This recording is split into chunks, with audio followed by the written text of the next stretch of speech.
Hymenoplasty is a procedure not talked about much, but in reality, it is the most commonly performed procedure nowadays. Hi, I am Dr. Shivani Atre Singh, a board certified plastic and cosmetic surgeon at Anaisha Aesthetics.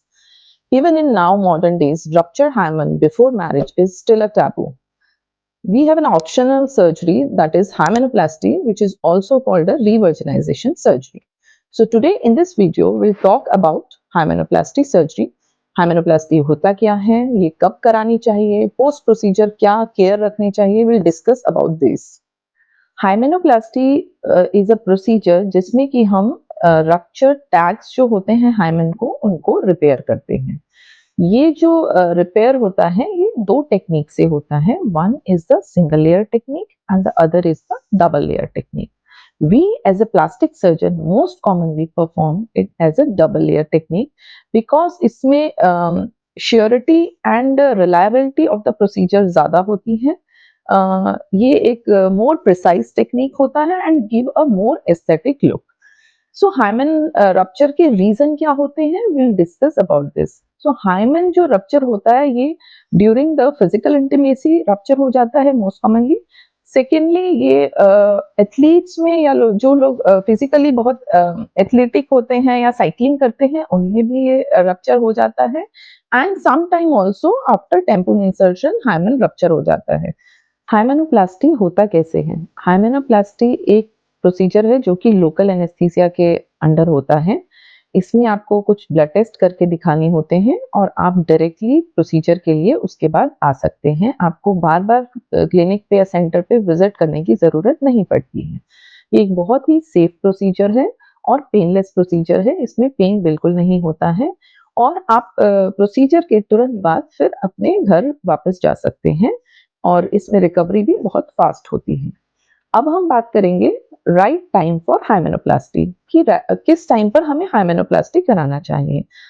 Minimum before marriage आपका 2 weeks का gap होना चाहिए और I would advise कि at least 2 months before your marriage you should go for this procedure. हमारे पास बहुत सारी females आती हैं जो कि कंफ्यूज होती हैं कि वो हाइमेनोप्लास्टी कराएं या वजाइनोप्लास्टी. सो रिवर्जिनाइजेशन प्रोसीजर जो होता है वो हाइमेनोप्लास्टी को बोलते हैं. वजाइनोप्लास्टी जो होती है वो बिल्कुल ही एक डिफरेंट प्रोसीजर होता है जिसके बारे में हम आगे डिस्कस करेंगे. हाइमेनोप्लास्टी बेसिकली बिफोर मैरिज जो प्रोसीजर किया जाता है उसके लिए होता है और ये लोकल एनेस्थीसिया में प्रोसीजर होता है. शॉर्ट प्रोसीजर होता है, 30-40 मिनट्स का प्रोसीजर होता है, जबकि वजाइनोप्लास्टी एक थोड़ा मेजर प्रोसीजर होता है जो कि जनरल एनेस्थीसिया में होता है. हाइमेनोप्लास्टी के बाद आपको कुछ प्रिकॉशंस लेने की ज़रूरत पड़ती है, जैसे कि keep the operated area clean and hygiene.